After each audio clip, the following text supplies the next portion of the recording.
Hello everyone, welcome to go for agriculture. मेरा नाम है अभिषेक और आज के लेक्चर में हम जो कि डिस्कस करने वाले हैं, जो टॉपिक डिस्कस करने वाले हैं, दैट इज सोयाबीन क्रॉप। तो जैसे कि मैंने आपको प्रीवियस लेक्चर्स में बहुत सारे क्रॉप्स का ओवरव्यू दिया हुआ है, उसी तरीके से इस लेक्चर में हम पढ़ने वाले हैं सोयाबीन क्रॉप के बारे में। और ये लेक्चर नंबर 45 है हमारा एग्रोनॉमी का। ठीक है। सो गाइस, लेक्चर में आगे बढ़ने से पहले मैं आपको बोलना चाहूंगा कि अगर अभी तक आपने हमारे चैनल को सब्सक्राइब नहीं किया है तो do subscribe our channel on the YouTube, that is go for agriculture education. साथ साथ अगर आपको इस वीडियो की पीडीएफ या फिर पीपीटी चाहिए तो आप हमारे Telegram channel go for agriculture download कर सकते हैं। For Instagram updates and videos update आप हमारे इंस्टाग्राम अकाउंट को फॉलो कर सकते हैं। यहाँ पे आपको सेवरल क्विजेस भी हैं, डेली बेसिस पे मिल जाएंगी। फॉर अपडेट्स आप हमारे फेसबुक पेज को भी लाइक कर सकते हैं। और आपको एकेडमिक हेल्प के लिए हमारा ऐप है जीएफ एजुकेशन ऐप, जिन सारी चीजों का लिंक जो है हमने डिस्क्रिप्शन में दे रखा है, इन सारी चीजों का लिंक आपको डिस्क्रिप्शन में मिल जाएगा।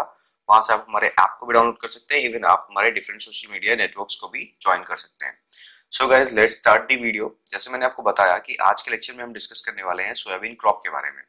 तो यहाँ पे जो फर्स्ट आपको जो पेज दिख रहा है, जो आपको स्लाइड दिख रहा है, इसमें हम कुछ इंपॉर्टेंट पॉइंट्स को पहले ही डिस्कस कर लेंगे जो कि एग्जामिनेशन पॉइंट ऑफ व्यू से इंपॉर्टेंट है। मतलब एग्जामिनेशन में ही मेनली इन सारी चीजों से पूछा गया है, फिर पूछा जा सकता है। ठीक है, ये वन वर्ड क्वेश्चंस हैं और उनके आंसर्स हैं जिनको हम पहले डिस्कस कर लेते हैं। देन हम उसको एक लेक्चर की तरह कंप्लीट इस क्रॉप को पढ़ जाएंगे, फ्रॉम सोइंग टू, या फिर कह सकते हैं from field preparation to harvesting. ठीक है, सो लेट्स स्टार्ट। सबसे पहला क्वेश्चन है कि what is the botanical name of soybean. ठीक है, तो उसका नाम क्या होता है? Glycine max. ठीक है, क्या नाम है इसका? ग्लाइसिन मैक्स जो है बोटानिकल नेम है सोयाबीन क्रॉप का। कौन सी फैमिली से बिलोंग करता है? It is a pulse crop. तो ये लेग्यूमिनेसी फैमिली से बिलोंग करता है। क्रोमोसोम नंबर डिप्लॉयड कंडीशन में कितना है इसमें? 40, यानी 2n = 40। तो इनके अगर हम कह सकते हैं गेमेट में यानी n जाएगा तो n में कितना हो जाएगा? 20। ठीक है, ओरिजिन माना जाता है चाइना। ठीक है, फ्रूट को हम इसके पॉड कहते हैं। ये जो देख रहे हो ना, ये सारे क्या हैं? ये कहलाते हैं इसके पॉड्स। ये जो है ना, एक this is a fruit and इसी को हम कहते हैं पॉड। ठीक है, इनफ्लोरेसेंस रेसिन, जो आपने सुना होगा, आपने कभी इस तरीके से सुना होगा 11th-12th में आपने रेसिमोस साइमोस, तो वो नहीं है। वो क्या होता था? वो हम कहते थे कि ब्रांचेस किस तरीके से, छोटे ब्रांचेस या फिर लीव्स के, फ्लावर्स के टाइप में बोलते थे। ठीक है, इनफ्लोरेसेंस भी उसी टाइप का ही हुआ। रेसिन कहने का मतलब क्या है कि जो छोटे जो कह सकते हैं, जो छोटे ब्रांचेस होंगे ऊपर की साइड पे होंगे और जो बड़े बड़े ब्रांचेस हैं, फ्लावर्स हैं, वो नीचे नीचे के साइड पे होंगे। That is this arrangement is known as raceme. ठीक है, basically raceme is the inflorescence का अरेंजमेंट है। तो इनफ्लोरेसेंस मतलब फ्लावर्स, जो छोटे फ्लावर्स ऊपर साइड पे, बड़े फ्लावर्स नीचे साइड पे अरेंज होते हैं। This is the arrangement called raceme inflorescence. ठीक है, plants are self pollinated, C3 plant होते हैं और शॉर्ट डे प्लांट होते हैं। ठीक है, which Indian state is known as soya state.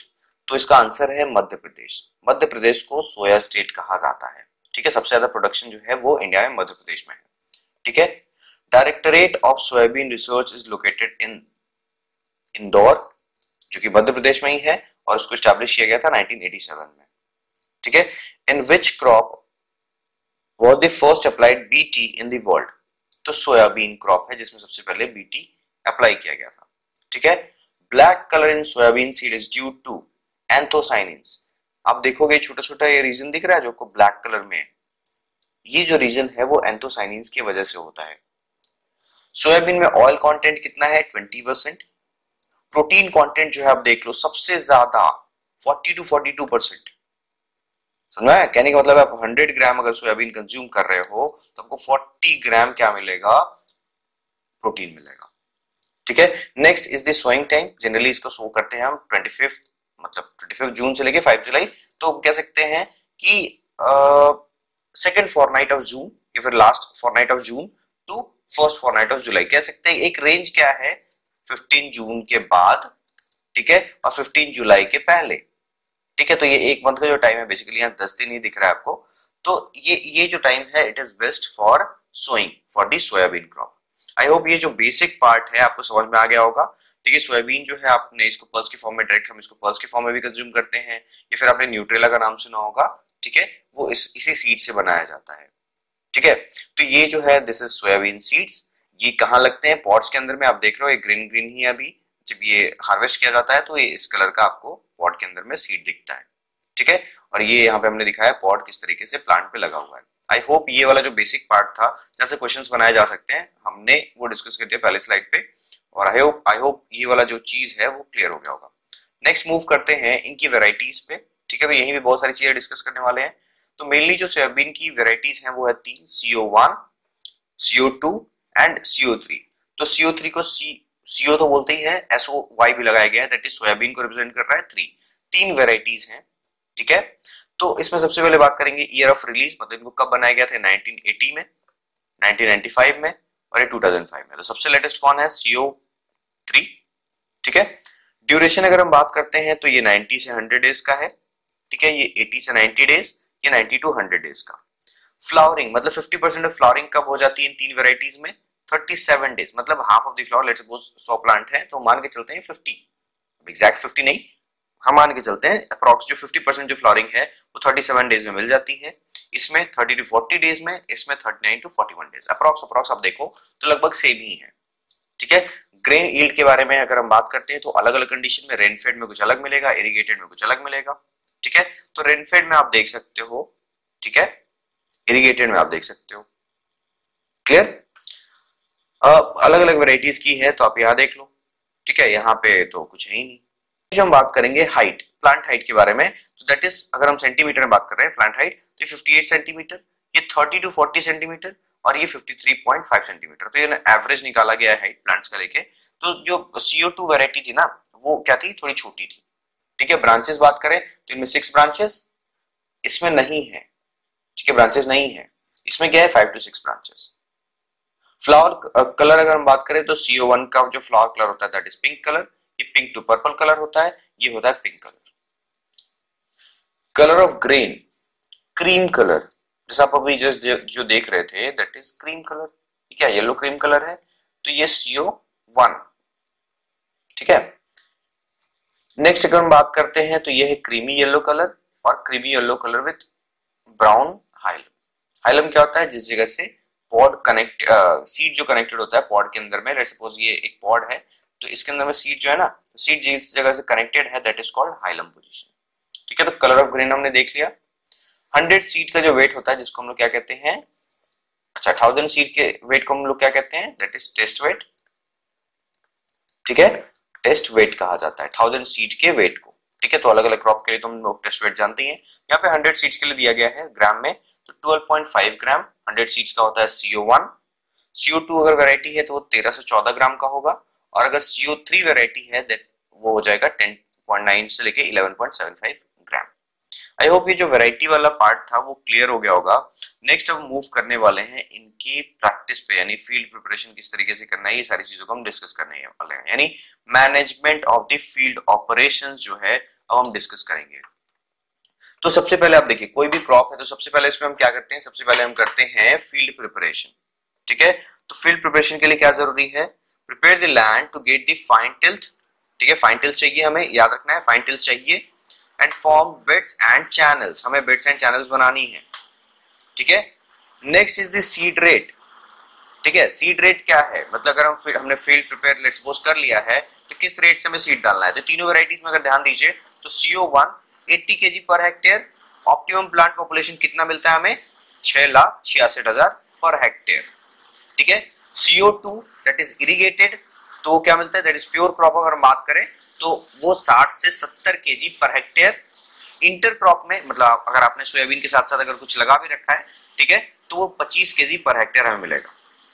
CO3 that is pure crop हम बात करें तो 50 kg पर हेक्टेयर। ये हमारा क्या है, मिलेगा इन द सेंस, सॉरी मैं मिलेगा कह रहा हूं, ये सीड रेट है, मतलब हमें इतना सीड पर हेक्टेयर रिक्वायर्ड है अलग अलग वेराइटीज के बीच में। नेक्स्ट अगर हम बात करते हैं सीड ट्रीटमेंट विद फंगीसाइड्स। ठीक है, डिफरेंट टाइप के फंगीसाइड्स इसको क्या कर सकते हैं, ट्रीट कर सकते हैं। तो देखिए, treat the seeds with carbendazim और थीरम, कितने से 2 gram per KG of the seed. अगर आपने 20 kg सीड लिया है तो हिसाब से क्या हो जाएगा 20 to 2, यानी हमें कितना चाहिए 40 ग्राम। 40 ग्राम ऑफ थीरम अगर लगाएंगे 20 kg ऑफ सीड्स के साथ में, तो उसको क्या करना है हमें, कार्बेंडाजिम या फिर theorem 2 gram per KG of the seed for 24 hours before sowing. ठीक है, सोइंग के 24 घंटे पहले में क्या करना है, इनसे ट्रीट करना है। और with talc formulation of the trichoderma viride eight the rate 4 gram per KG of the seed और Pseudomonas fluorescence eight 10 gram per KG of the seed. मतलब इन सारी चीजों से हमें क्या करना है, सीड को ट्रीट करना है 24 आवर्स बिफोर सोइंग। ठीक है। नेक्स्ट बात करते हैं, bio control agents are compatible with bio fertilisers. मतलब जो जैसे आप बायो फर्टिलाइजर्स अगर यूज करना चाहते हो लाइक राइजोबियम वगैरह, तो बायो कंट्रोल एजेंट्स भी यूज किया जा सकता है। ठीक है। First treat the seeds with bio control agent and then with rhizobium. मतलब बायो कंट्रोल एजेंट से ट्रीट कर दीजिए, देन आप rhizobium is a bio fertiliser, तो उससे हम क्या करेंगे, फिर उसको ट्रीट कर देंगे। मतलब पहले हमने क्या करना है, सीड को ट्रीट करना है बायो कंट्रोल एजेंट से, देन हम राइजोबियम यानी बायो फर्टिलाइजर से ट्रीट कर देते हैं। Fungicides and bio control agents are incompatible. पहले हमने क्या पढ़ा, कौन कौन कंपेटिबल है, बायो कंट्रोल एजेंट और बायो फर्टिलाइजर कंपेटिबल है। कंपेटिबल कहने का मतलब है कि एक दूसरे को काउंटर नहीं करते हैं। फंगीसाइड्स और bio control agent are incompatible, साथ साथ नहीं लगाना चाहिए हमें। ठीक है, बायो कंट्रोल एजेंट और फंगीसाइड साथ साथ नहीं लगाना चाहिए। क्लियर। नेक्स्ट बात करते हैं कोट यानी सीड कोटिंग करना है, तो coat the seed with zinc sulphate at the rate 300 milligram per KG of the seed using 10 gram maida solution. ठीक है, एज एडहेसिव।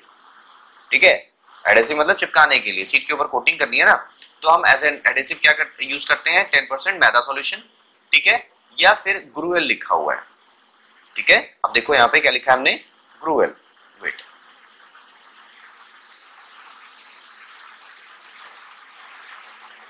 ठीक है, ये देखो क्या लिखा है, ग्रुएल। ग्रुएल का मतलब क्या होता है, ग्रुएल कह सकते हैं कि डिश है जिसमें सीरियल्स को वाटर के साथ, मिल्क के साथ बॉईल करके स्टिकी एंड ग्लू बनाते हैं। ठीक है, तो और उसी से बेसिकली हम क्या करते हैं, सीड के ऊपर में एडहेसिव नेचर यानी जो चीज हमें चिपकाना है यानी जिस चीज से कोट करना है उसको लगाते हैं। ठीक है, जिसको हम लोग अरापू भी कहते हैं, arappu leaf powder, as a carrier to increase the field stand. ठीक है, हमने सीड कोटिंग करी है, ठीक है, ताकि फील्ड स्टैंड यानी प्लांट जो है वो लंबे समय तक फील्ड में रहे, इसलिए हमें जिंक सल्फेट जो है वो यूज करना है। तो this was the seed treatment, ठीक है, by the fungicides.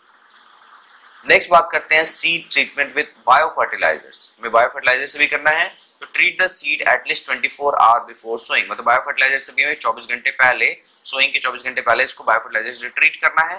Treat the seeds with 3 packets of, 3 packet मतलब 600 gram per hectare of राइजोबियल culture यानी राइजोबियम CS1 के लिए, 3 पैकेट्स ऑफ यानी 600 gram per hectare of phosphobacteria using rice kanji as a binder. अब फिर से वही क्या है, राइस कंजी क्या है, एडेसिव।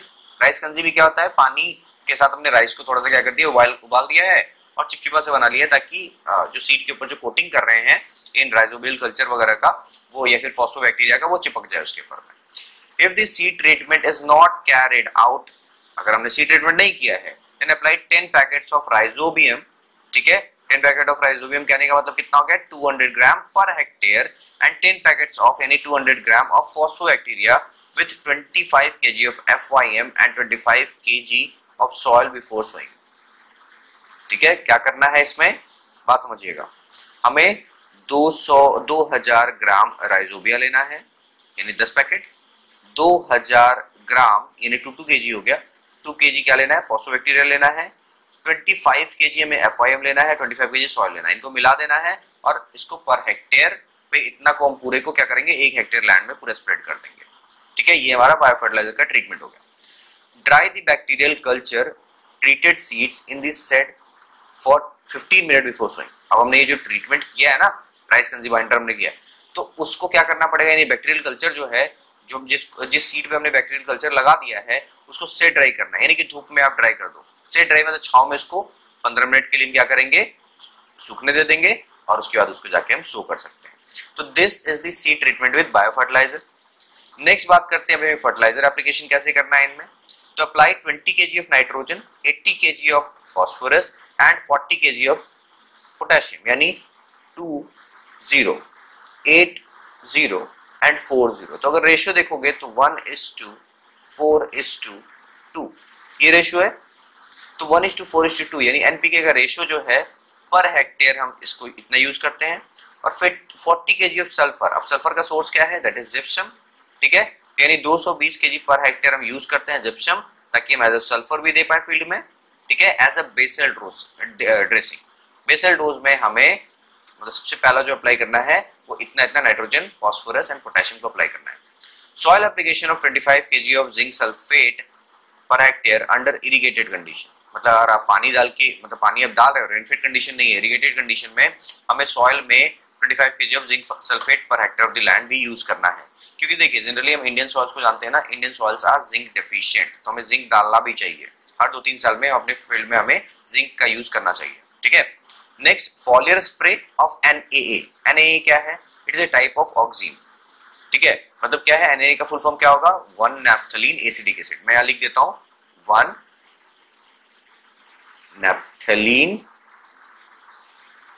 एसिटिक एसिड, ठीक है। ये NaA का फुल फॉर्म है, ठीक है। तो foliar spray of NaA 40 milligram per litre and salicylic acid 100 milligram per litre once at pre-flowering and another at 15 days thereafter। मतलब हमको क्या यूज करना है? फॉलियर स्प्रे करना है 40 milligram NaA and salicylic acid 100 milligram per litre of water में, ठीक है। कब?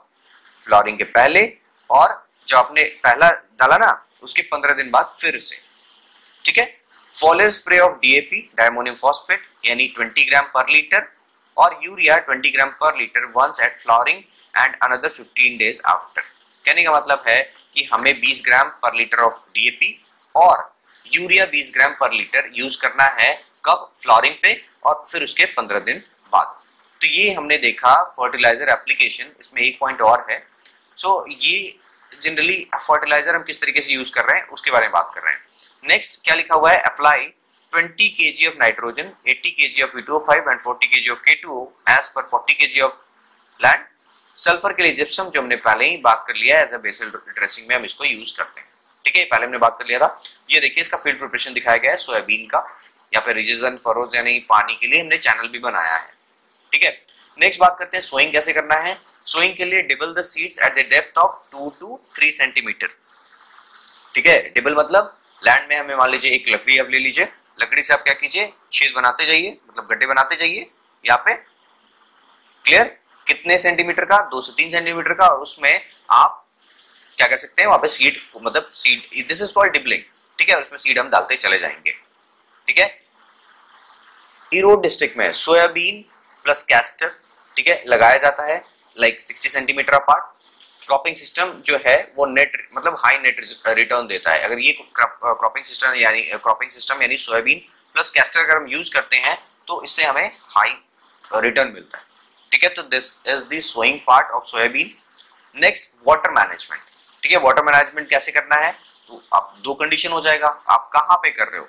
मतलब अगर रेनफेड कंडीशन में है तो अलग, और अगर हमारा वो क्या कह सकते हैं इरिगेटेड कंडीशन है तो वो अलग, ठीक है। तो वाटर मैनेजमेंट में क्या है? Irrigate immediately after sowing. आपने जब सोइंग किया है उसके बाद तुरंत इरिगेट कर दीजिए। Give life irrigation on the third day, मतलब आपने तुरंत जब आपने सीड लगाया, सोइंग किया है, उस टाइम पे इरिगेट कीजिए ही कीजिए। और लाइफ इरिगेशन कहने का मतलब जर्मिनेशन के लिए एटलीस्ट आपको थर्ड डे, आपने आज सोइंग कर दी तो कल छोड़ के, परसों छोड़ के, तीसरे दिन आपको वहां पे फिर से वापस से क्या करना है? इरिगेशन करना है। Further irrigation at the interval of 7 से 10 दिन समर में, 10 से 15 दिन विंटर सीजन में हमें करना है respectively, may be depending upon the soil and weather conditions, ठीक है। अगर बहुत ज्यादा पानी मॉइस्चर पहले हमको मिल गया एटमॉस्फेयर से, फिर आप थोड़ा सा इरिगेशन को आप डिले भी कर सकते हो। Soybean is very sensitive to excess moisture and the crop is affected. कहने का मतलब है कि एक्सेस मॉइस्चर नहीं होना चाहिए, पानी ज्यादा नहीं पड़ना चाहिए, क्योंकि क्रॉप अफेक्ट होता है if water stagnates in the field. अगर पानी रह गया फील्ड में तो इस चीज का बहुत ध्यान रखना होता है कि पानी रुके नहीं, ठहरे नहीं फील्ड में, ठीक है। तो this is the water management part of the क्या कहते हैं हमारा सोयाबीन क्रॉप। नेक्स्ट बात करते हैं वीड मैनेजमेंट। तो वीड मैनेजमेंट के लिए क्या करना है? Alachlor may be applied to the irrigated crop at 4 liters per hectare, ठीक है। या फिर पेंडिमेथलिन यूज कर सकते हैं 3.3 litre. AI means active ingredient, ठीक है। ये किसी जो फॉर्मुलेशन है ना, मैं आपको एक सेपरेट लेक्चर में ही बताऊंगा कि किस तरीके से लिक्विड फॉर्मुलेशन करते हैं, पाउडर फॉर्मुलेशन किस तरीके से करते हैं। तो अभी के लिए बस आप ये चीज याद रखो कि इरिगेटेड क्रॉप में हम क्या करते हैं, एलाक्लोर अगर अप्लाई कर रहे हैं तो वो 4 लीटर पर हेक्टेयर ऑफ द लैंड, और पेंडिमेथलिन अगर यूज कर रहे हैं तो 3.3 एक्टिव इंग्रेडिएंट पर hectare of the land use करना है आफ्टर सोइंग, फॉलोड बाय, मतलब आपने आफ्टर सोइंग तो ये अप्लाई करना ही है वीड मैनेजमेंट के लिए, and followed by 1 hand weeding, साथ साथ एक हाथ वाली जो नॉर्मल वीडिंग होती है वो भी करना है on 30 days after the sowing, 30 दिन सोइंग के बाद। If herbicide spray is not given, अगर आपने हर्बिसाइड स्प्रे नहीं किया है टू हैंड वीडिंग है, दोनों हाथ से वीडिंग करनी है on 20 and 35 day after the sowing may be given. कहने का मतलब है अगर आपने हर्बिसाइड अप्लाई नहीं किया है तो टू हैंड वीडिंग कीजिए 20 दिन, यानी एटलीस्ट मिनिमम 20 दिन, और then 35th day of the sowing. ठीक है, नेक्स्ट जो है यहाँ पे देख रहे हो हमने क्या लिखा है, अगर आप थोड़ा सा पढ़ने में आपको दिक्कत हो सकता है, मुझे भी ऐसे, क्योंकि ये सारे वर्ड्स जो है ना थोड़े से तोड़ के पढ़ने पड़ते हैं, तो इसको हम लोग कैसे पढ़ेंगे, इमेजी थाइप्यू। ठीक है, आप इसको थोड़ा सा और तरीके से पढ़ सकते हो। ठीक है, इसको क्या पढ़ेंगे, बोक्यूथा। ठीक है, may be applied as a post emergence on 20 days of sowing with one hand weeding on 30 days after sowing। ठीक है, ये आप देख लीजिएगा, इसको आप अगर मेरे से अच्छा प्रोनाउंसिएशन कर पाते हैं तो कर लीजिए इस चीज को। ठीक है, ओके, तो this was the weed management part. हम कहने का मतलब है कि हमें वीड मैनेजमेंट में फंगीसाइड्स तो सॉरी वीडीसाइड्स तो यूज कर ही रहे हैं, हर्बिसाइड्स यूज कर ही रहे हैं, साथ साथ हमें हैंड वीडिंग भी करनी है, समटाइम्स वन हैंड वीडिंग और समटाइम्स टू हैंड वीडिंग। ठीक है, नेक्स्ट अगर हम बात करते हैं दैट इज द हार्वेस्टिंग। हमें हार्वेस्टिंग कब करनी है क्रॉप की। ठीक है, आप फील्ड देखो कैसा हो गया, पॉट्स पूरे ड्राई हो गए। ठीक है, ब्राउनिश कलर, तो yellowing of lips and shredding, leaves yellow हो जाए और झड़ने लग जाए, indicate the maturity of the crop. उस टाइम पे क्या लगता है, क्या पता लग जाएगा कि क्रॉप मैच्योर हो चुका है। कट द इंटायर प्लांट, हमें पूरे प्लांट को कट करना है। Then most of the pods have turn yellow, mostly जो है जो पॉट्स क्या हो जाएंगे, येलो कलर के टर्न हो जाएंगे। ड्राइंग एंड प्रोसेसिंग करना है। ठीक है, मतलब जनरली क्या करना है, ड्राई कर देना है, फिर हम उससे क्या करेंगे, प्रोसेसिंग करके उनके सीड्स को निकाल देते हैं। तो ये हमने डिस्कस किया हार्वेस्टिंग। नेक्स्ट और जो दो लास्ट के टॉपिक्स हैं that is soybean in rice fallow. Rice fallow कहने का मतलब है कि हमने जिस फील्ड में राइस लगाया है, ठीक है, तो जिस फील्ड में हमने राइस लगाया तो फैलो, यानी फैलो लैंड जब बनता है, बीच का थोड़ा सा टाइम पे जो खाली लैंड है उस टाइम पे हमें सोयाबीन मतलब कल्टीवेट कर सकते हैं। तो soybean can be sown in rice fallows from middle of January to middle of March. ठीक है, seed can be dibbled at 75 kg per hectare, यानी सीड सोइंग हमें करनी है डिबलिंग मेथड से, फिर 75 kg पर हेक्टेयर कहाँ पे, राइस फैलो, यानी जो राइस फील्ड है वो खाली कुछ टाइम के लिए छूटा ना हार्वेस्ट के बाद, उस टाइम पे हम, ये स्पेशल है, तो सोयाबीन इन राइस फैलोज हम यूज करते हैं, मतलब वहां पे लगाया जाता है। ये इसलिए भी करते हैं कि नेक्स्ट प्लांट को भी थोड़ा सा क्या हो जाएगा, फायदा हो जाएगा। ठीक है, rice is not a pulse crop, it is cereal crop, तो उसमें नाइट्रोजन तो यूज किया होगा, तो सोयाबीन क्या है, पल्स क्रॉप है, तो वापस से नाइट्रोजन को क्या करेगा, वापस से फील्ड में डाल देगा, मतलब वहां पे नाइट्रोजन फिक्सेशन करके सॉइल में नाइट्रोजन को फिक्स कर देगा। ठीक है, next is the special situations. Special situations कहने का मतलब है कि सोयाबीन हम कब कब यूज करते हैं स्पेशल सिचुएशंस में।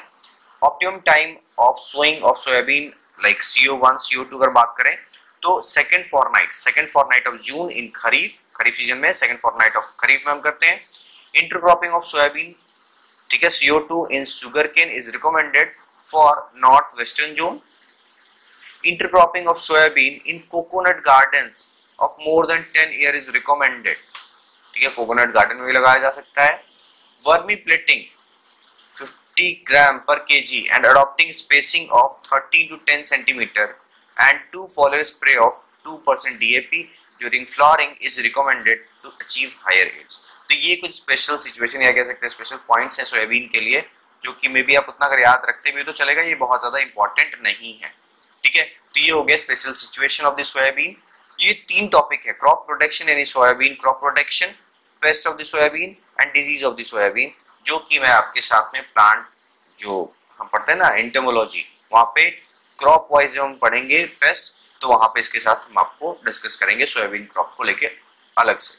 ठीक है, सो गाइस आई होप आज का जो लेक्चर है आपको समझ में आया होगा, और आज हमने बेसिकली सोयाबीन क्रॉप को डिस्कस किया है। बेसिक चीजें हमने डिस्कस कर ली है, एग्जामिनेशन पॉइंट ऑफ व्यू से जो क्वेश्चंस बन सकते हैं वो भी हमने फर्स्ट स्लाइड पे ही डिस्कस किया है। So guys thanks for watching this video, till then stay tuned. अगर आपको हमारे वीडियो की PDF या फिर PPT चाहिए तो आप हमारे Telegram channel go for agriculture से उसको डाउनलोड कर सकते हैं। ठीक है, for videos and channel updates आप हमारे इंस्टाग्राम अकाउंट को फॉलो कीजिए। अगर आप हमारे चैनल पे न्यू हैं तो subscribe our channel go for agriculture, अपने फ्रेंड्स के साथ शेयर कीजिए ताकि हम बहुत जल्दी 25 की जो सब्सक्राइबर्स हैं यूट्यूब पे उसको कंप्लीट कर पाए। ठीक है, इन सारी चीजों का जो लिंक है हमने डिस्क्रिप्शन में दे दिया है। साथ साथ एट लास्ट अगर आप हमारे इंस्टीट्यूशन को और हमें आप व्यू करना चाहते हैं, हमारे बारे में और जानना चाहते हैं, तो आप हमारे वेबसाइट www.goforagriculture.co.in पे भी हमें जाके चेकआउट कर सकते हैं। सो गाइस, चलिए मिलते हैं नेक्स्ट लेक्चर में। Bye bye.